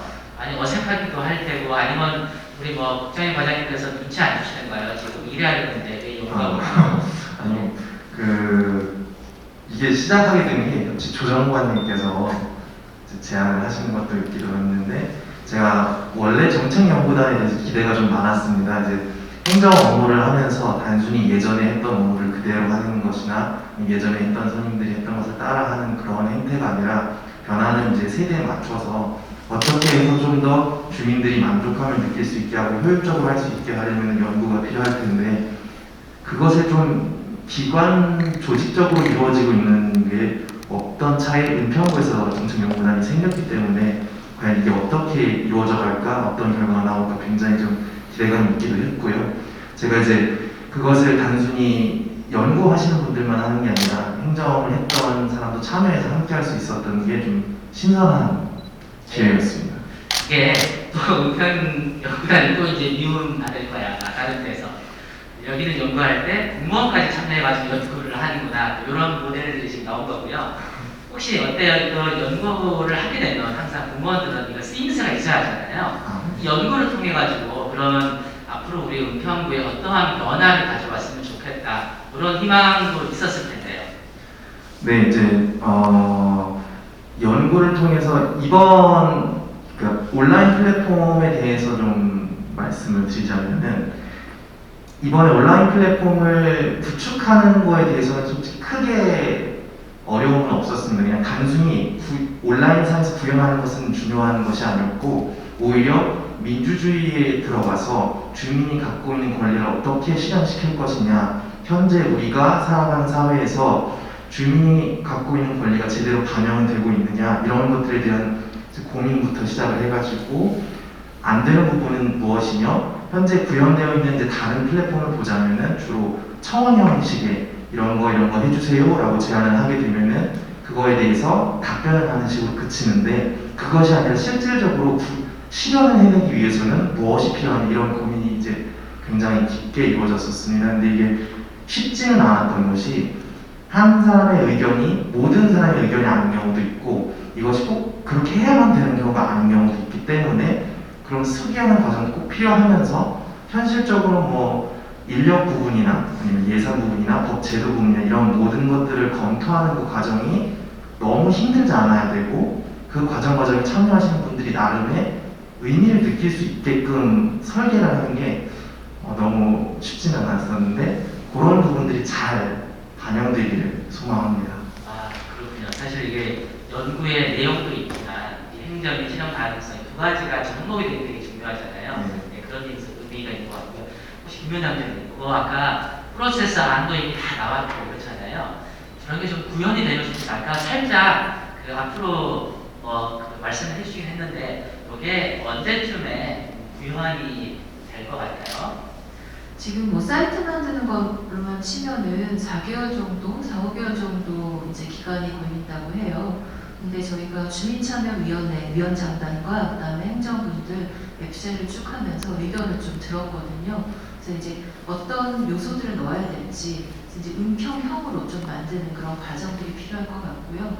그리고 지금 현재 뭔가 게시판 중심이긴 하지만 뭐 주민참여나 협치나 지금 이제 사이트가 또 구현이 되어 있으니까 그것까지 연결하는 과정들이 좀 필요할 것 같아요. 그래서 기본적으로 예산과 저 운영할 인력이 필요합니다. 현재 지금 협치 담당관 안에 참여구정팀을 중심으로 주민참여의 이제 업무들이 진행이 되고 있는데 또 그 팀만으로 충분한가, 민관의 새로운 거버넌스가 필요한가 이런 것도 고민이 좀 필요한 부분입니다. 예. 네, 저 처음에 생각했던 취지하고 그다음에 우리 행정에서 실험 가능성 이런 걸 다 고려해가지고 잘 구현이 되면 아마 전국에 모델 사례가 좀 되지 않을까 그런 기대를 한번 해봅니다. 자, 온라인 참여 플랫폼은 이 정도로 마무리하고요. 그 다음에 아까 더 남았던 게 청소년들의 네. 참여 이런 게 있죠? 네. 부탁드립니다. 저희가 청소년 시민 이렇게 표현을 했습니다. 역시 민주주의의 이제 맥락 속에서 진행된 연구고요. 이 연구는 서울연구와 함께하는 협력과제로 진행이 되었습니다. 그래서 이제 청소년 의회가 지금 이제 운영 중인 그런 자치구를 중심으로 해서 은평구를 포함해서 연구가 함께 진행이 되었고, 보시다시피 청소년 의회가 어떻게 운영되고 있는지 그리고 앞으로 어떻게 활성화될 수 있는지인데 이렇게 제목만 놓고 보면은 참 단순한 연구로 보이지만 사실 이 이면에는 굉장히 깊은 의미가 있습니다. 보통 우리가 국민하면은 표를 행사할 수 있는 서민을 이제 본단 말이에요. 근데 여기 연구 배경에도 나와 있지만 18세 청소년 참정권이 실현이 되고 우리가 청년 정책, 청년에 대한 관심이 많이 있는데 사실 청소년들은 바로 청년이 됩니다. 그래서 저는 구정의 주면 이해관계자 중에 하나로 청소년이 대두되어야 된다고 보고 있어요. 그리고 이 문제의식은 지역활동가들이 공히 느끼는 문제의식입니다. 학교의 학생, 정책의 대상, 교육을 시켜야 될 대상이 아니라 실제로 구에 자기 의견을 표출해야 되는 그런 한 명의 구성원으로서의 청소년. 이 관점의 전환이 사실 이 연구의 포인트입니다. 청소년 의회, 청소년 참여위원회, 은평 같은 경우에 청소년 자치 네트워크, 청소년들이 직접 참여하는 여러 가지 조직이 있고요. 그 대표격이 청소년 의회인데 이게 단지 몇 명의 청소년들이 뭔가 회의를 몇 번 하고 이렇게 그치는 것이 아니라 실질적으로 청소년들을 대표해서 의견을 제출하고 그것이 구정에 반영되는 방금 제가 소개드렸던 주민참여 맥락과 다르지 않죠. 우리 같은 경우에는 청소년 참여위원회에서 청소년 총회를 또 매번 하고요. 그리고 청소년 의회에서 여러 가지 정책들을 결정해서 본회의를 거쳐서 의결을 합니다. 올해는 이 이제 프로세스에 살짝 변화를 꽤 했었어요. 은평 같은 경우에는 저희가 협력연구하는 다른 자치구랑 함께 갔더니 은평구 역시 청소년 의회 면에서도 좀 앞서 나가 있더라고요. 그래서 청소년 참여위원회가 공론장을 열고 의회가 의결하고 이렇게 프로세스를 좀 나눠서 역할 분담해서 진행을 하고 있었는데요.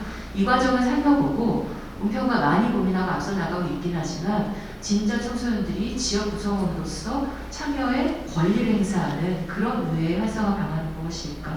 여기에 초점을 두고 연구를 진행했습니다. 청소년 의회가 보통은 교육 기능을 많이 강조해요. 근데 사실 이랬을 때는 저희 연구진 입장에서는 반쪽짜리를 보는 거죠.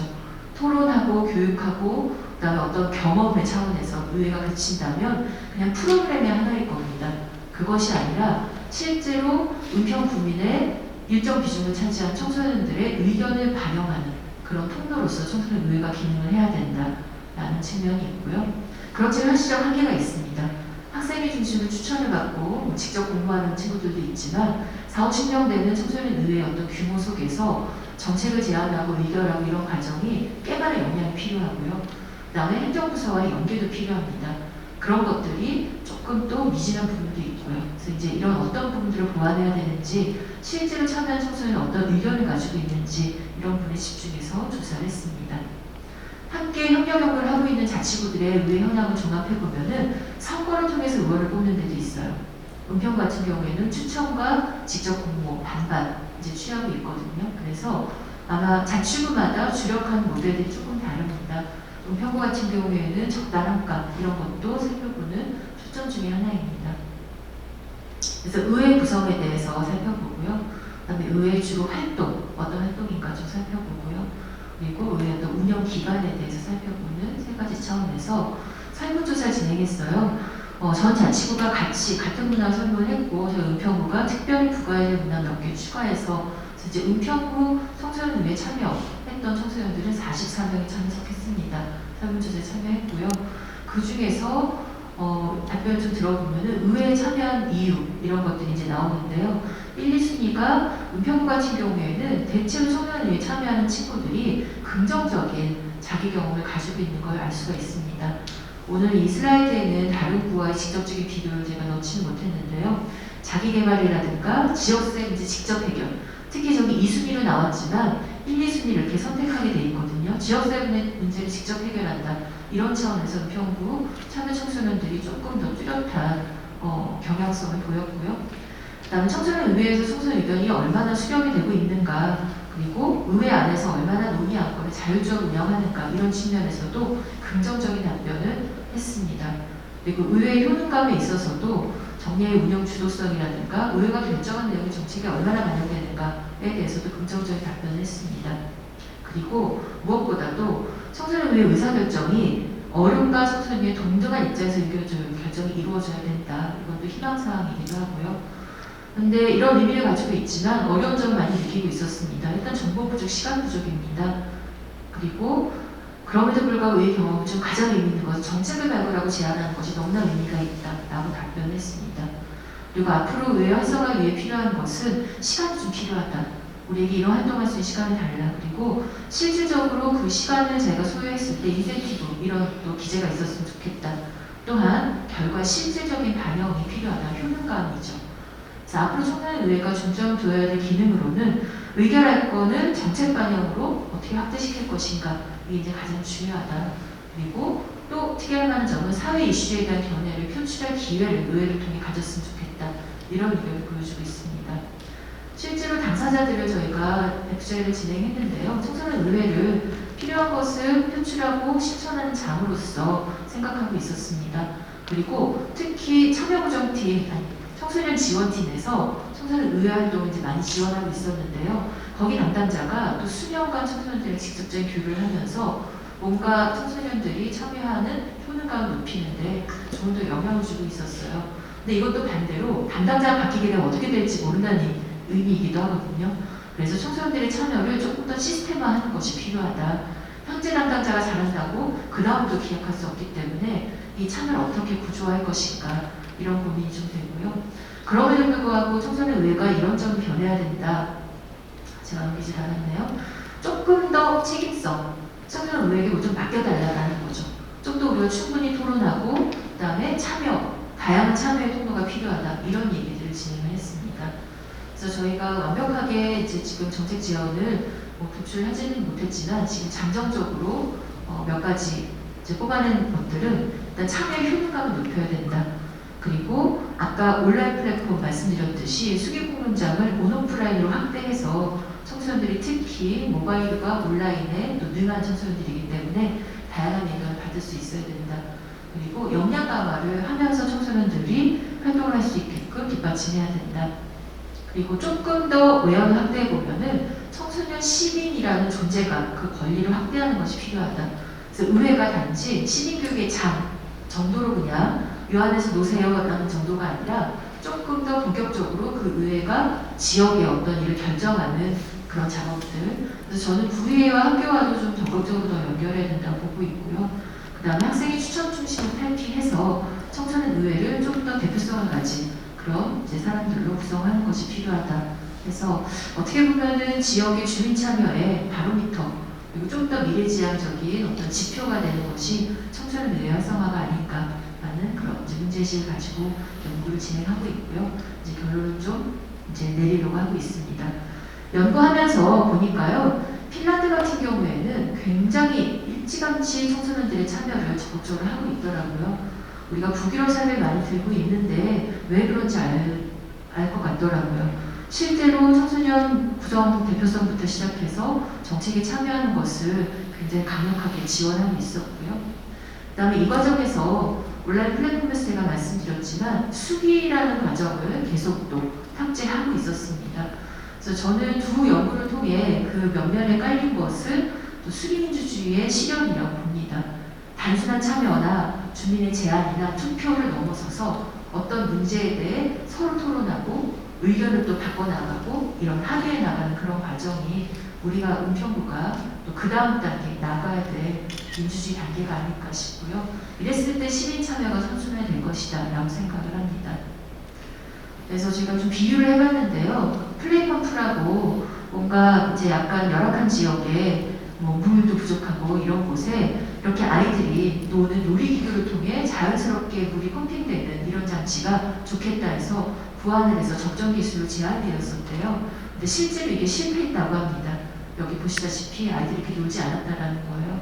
그래서 저는 우리 어떤 아이디어만으로 이게 금방 실현되는 것은 아니고 이 두 연구를 통해서 느꼈던 것은 현장에서 어떤 문제의식이 있고 어떤 어려움이 있는지를 그것을 중심으로 생각을 해야 우리가 이게 좋을 텐데 그냥 실현하는 것이 아니라 좀 더 현장성을 가지고 실제로 이게 실현 가능한지 정말 적절한 또 접근 방식인지 이런 것을 고민할 작업이 필요하다고 생각을 했습니다. 그래서 궁극적으로는 저희가 청소년, 청년 할 거 없이 모든 주민들이 각자의 자리에 참여할 수 있는 그런 민주주의의 연결망을 만들어내는 것이 중요하지 않나 생각하고요. 두 연구가 개별적인 주제를 가지고 있지만 모두의 민주주의를 실현한다는 측면에서는 제 입장에서는 관통하는 맥락을 가진 연구라고 소개해드릴 수 있을 것 같습니다. 네, 고맙습니다. 지금 발표를 들으면서 저는 이 생각이 들어요. 참여 시민 수기주의 여러 가지가 있는데 은평구가 이참에 2.0을 만들어내겠구나. 그동안의 참여민주주의 방식을 은평이 선보해왔는데 2007기에서 새로운 2.0 버전의 런칭이 가능할 것 같은 생각이 들거든요. 오늘 함께했던 연구원들 중에 지금 공무원이 계셨고 또 민간에서 지역 전문가로 참여하셨는데 혹시 잠깐 소개 좀 부탁드립니다. 네, 저는 이제 제가 지역에서 활동하는 키워드를 좀 물어보면 이제 하나는 교육활동가, 하나는 네트워크. 이렇게 두 가지로 좀 소개를 드려요. 그래서 지역활동가 박주경입니다. 반갑습니다. 네, 그래서 지금 저 작년에는 이제 은평이 시민교육 아젠다에 참여하게 됐고 올해는 청소년 의회 활성화 방안에 대한 운영 모델 연구를 하게 됐어요. 그래서 그 연구가 사실은 이제 떨어져 있는 그 연구는 아니었어요. 그러니까 제가 아까 말씀드린 것처럼 교육활동가로서 굉장히 저는 시민으로 연구에 참여했다고 생각하거든요. 그래서 지역활동을 하면서 시민교육을 어떻게 확장하고 그것이 어떻게 살아 움직일 수 있을까를 좀 고민했던 측면이 있다면 또 이제 아동 청소년 영역에서 활동을 했었어요. 은하청이라고 하는 네트워크에서 활동을 하면서 다양한 청소년 활동과 정책들이 좀 분리되어 있는 것 그런 것들이 어떻게 통합적으로 되면서 청소년 당사자의 목소리가 드러나고 당사자들이 자기 문제를 해결할 수 있는 그런 것들이 될 수 있을까를 좀 고민을 하고 있던 차였는데 그런 것들이 연속적으로 같이 연구에 참여하게 되면서 굉장히 저한테는 의미 있는 활동이었고 그런 저의 이런 경험들이 좀 연결되는 것 같은 그래서 그런 것들을 좀 정리하는 시간이었다 그래서 굉장히 저한테는 좋은 시간이었습니다. 네, 은평정책연구단이 혼자 하는 연구가 아니라 함께하는 연구 그리고 조금 더 대안을 찾아가는 이런 과정으로 이해하면 될 것 같은데요. 국민들이 이런 생각을 할 것 같아요. 청소년 시민이 했는데 청소년들이 지금 공부하기도 바쁜데 그 아이들이 또 뭘 안다고 참여를 해야 된다 이런 얘기가 있을 수 있거든요. 그래서 실제로 연구하시면서 이 청소년 의회의 그런 중요성이라든가 의의 이런 것들은 어떤 게 있을까요? 지금 이제 진행자님께서 무엇을 알고 있느냐 이렇게 얘기를 하셨잖아요. 근데 저희가 태어났을 때 그 배경, 제가 살고 있는 배경과 청소년들이 살고 있는 배경은 굉장히 달라요. 그 세대별로 느끼는 그것들이 가장 잘 알고 있는 사람은 저는 당사자라고 생각하거든요. 근데 그 당사자성이라고 하는 게 청소년 의회에서는 그 당사자 청소년을 대의기구거든요. 대변하는. 그래서 그 당사자들의 목소리를 대변하는. 그래서 정책을 마련하고 정책을 제안하고 그래서 그게 우리의 삶과 무관하지 않는 그런 것들을 제안해서 실현할 수 있도록 하는 그런 활동이 청소년 의회라고 생각합니다. 그래서 한편으로는 저는 세대가 갖고 있는 저희의 세대와 청소년 세대에서는 청소년에게는 저희가 오히려 배워야 된다. 청소년의 세대는 사실은 저 같은 경우만 해도 인터넷 세대에 태어나진 않았어요. 그래서 그 인터넷 세대를 태어나면서 한 게 아니라 좀 성인이 됐을 때 인터넷을 접했고 그것을 배우게 되었지만 청소년들은 인터넷이 깔려있는 그 세상에서 태어났거든요. 그래서 굉장히 저는 다른 세대라고 생각이 들어요. 그래서 오히려 그런 점을 우리는 들어야 되고 그것을 들어서 반영해야 되고 우리가 할 수 있는 일을 해야 되고 저는 오히려 배워야 된다고 생각합니다. 네, 고맙습니다. 지금 형이 금방 말씀하신 거 들으면은 당사자성을 좀 강조한 이 수기민주주의 2.0 버전 이런 거를 시작할 수 있다고 생각을 합니다. 그리고 이 함께했던 시간들에 대해서 한번 돌이켜보면 이런 연구할 때 지역 전문가들 어떻게 결합하면 조금 더 좋을 것 같습니까? 그동안 경험을 발휘했을 때요. 이제 뭐 어떤 연구든지 이제 그것이 결국에는 어떤 것을 실현하기 위한 그런 목적성을 갖고 있잖아요. 그래서 지역 활동가들은 사실은 이제 저가 교류하고 있는 그런 활동가들은 이 네트워크 안에서 어떻게 청소년들을 지원할 수 있을까, 우리가 할 수 있는 영역에서 그런 부분을 고민하는 단위가 있고, 청소년들도 아까 이제 소개를 해주셨는데 청소년 자치조직 네트워크라는 걸 소개해 주셨어요. 그래서 청소년들도 참여기구가 여러 개가 있는데 청소년들의 공론장을 운영할 수도 있고 아니면은 자치조직끼리 아니면은 청소년 활동을 하고 있는 청소년들끼리 그 넓은 망을 갖고 있는 그런 네트워크를 좀 구성하는 것도 좋겠다는 생각이 들었거든요. 그래서 그런 조직이 잘 운영될 수 있도록 지역의 이제 활동가들이 거기에 참여하는 거를 좀 생각을 하고요. 제가 이제 작년에 그 민주주의 그 시민교육 아젠다를 연구하면서 그것도 이제 정리하면서 생각했던 거는 뭐냐면 시민교육이 은평에서 실현하고 있지 않은 게 아니었어요. 대부분 세대별로 다 하고 있었고 우리는 이제 은평구는 특이하게 시민교육과가 또 있는 그런 좀 부이기도 한 것처럼 공공기관이나 기관별로는 시민교육을 잘 하고 있는 걸 좀 확인할 수 있는 시간이었거든요. 하지만 그것들이 연결이 되지 않고 어디에서는 또 과하게 되는 부분이 있고 어디에서는 좀 부족한 부분이 있었거든요. 그래서 그런 것들이 좀 시스템이 잘 구축이 되면 있는 것을 잘 연결하고 조금 더 확장하고 깊이를 더하면 이것들이 정말로 이제 효과적으로 잘 될 수 있지 않을까 이런 생각이 들었는데 저희 이제 작년에는 그래서 조례를 좀 얘기를 했었어요. 근데 올해 좀 기대를 했었죠. 그래서 조례가 좀 통과가 되면 이런 것들의 연결망이 잘 구축이 돼서 조금 더 깊어지고 이것들을 이제 전체를 조망하는 관점에서 은평구가 시민교육이나 이런 데서 훨씬 더 활성화가 돼서 훨씬 더 좋은 은평구가 되지 않을까 이런 생각이 들었는데 아쉽게도 올해 이제 그 부결이 돼서 최근에 그런 생각이 들었는데 그래서 더 조례가 필요하구나 이런 생각이 들었어요. 왜냐면은 그 시민교육에 대한 생각이 다 각자 다르잖아요. 그래서 그거는 우리가 그것을 접해보지 않은 어떤 각자의 패러다임이나 이런 것들이 아직 많이 있구나. 그렇기 때문에 우리가 더욱더 그것을 얘기하고 토론하고 얘기하고 저는 어떤 영역이든 다 얘기할 수 있어야지 민주주의라고 생각해요. 다만 그것의 방식이나 이런 것들은 상대방을 존중하는 그런 형식이고 아까 이제 수기민주주의나 이런 것들이 있었지만 그런 방식으로 이야기해야 되겠지만 저는 학생도 청소년도 자기의 정치적인 부분을 다 얘기를 해야 된다고 생각합니다. 그게 제 삶의 영역에서도 그게 다 연관성이 있기 때문에 삶의 부분이 얘기되지 않는 것은 사실은 우리가 어떤 걸 얘기했을 때 내가 그것을 막 가려가면서 얘기하면 활성화될 수 없잖아요. 그런 것처럼 충분히 이야기해야 된다. 그 영역 같은 것들을 그런 생각이 들었고 그래서 더 이런 조례나 이런 것들이 필요하고 지금 제가 이제 하고 있는 그런 연구나 이런 것들의 의미가 굉장히 크다라고 생각을 하고 있습니다. 네, 고맙습니다. 시민교육까지 연결해가지고 말씀을 해주셨어요. 이 연구 보고서가 2월 달에 다 나오나요? 네네. 저희가 전체적으로 정리해서 2월에 나오게 되고요. 장면 연구 말씀해 주신 거예요. 장면 연구를 통해서 민주시민교육절에 필요하다고 연구에 제안을 했는데 올해 이제 또 의회에서 아마 조금 더 한번 심사해야겠다고 생각하신 것 같아요. 그리고 의회 연구도 이걸 통해서 뭐 예산이 필요하고 조직이 필요하고 이런 제안을 하게 될 것 같고요. 온라인 플랫폼 같은 경우는 마찬가지고요.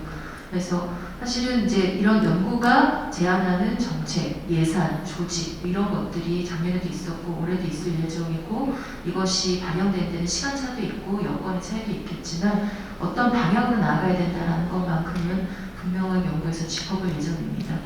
네, 고맙습니다. 아까 청준 의원은 이런 결론을 봤었는데요. 여러 가지 좋은 제안을 많이 주셨는데 그거를 조금 더 구체적으로 뭘 어떻게 해야 되는지 이렇게 제시를 해주면은 아마 의회나 중에서도 더 쉽게 이해할 수 있고 적극적으로 할 수 있는 계기가 되지 않을까 이런 바람을 가져봅니다.